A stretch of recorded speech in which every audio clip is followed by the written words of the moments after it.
grande de flores de calabaza.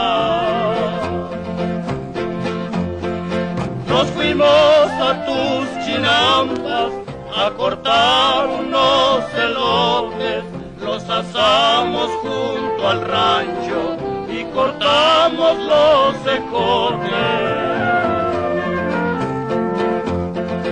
Nos venimos enseguida porque venía el aguacero.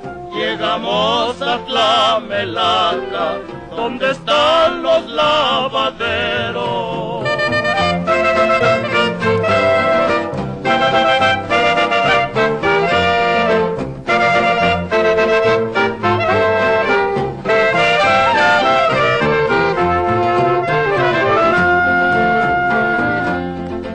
Me decías que me querías, me decías que me adorabas, me decías que era el primero que en tus brazos me arrullaba. Me volaste por un tiempo porque no sabía tus mañas. Ahora que me he dado cuenta, no me enredas como araña.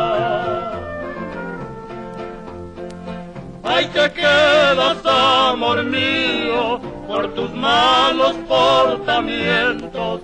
Me voy lejos de tu tierra a quitarme ya de cuentos.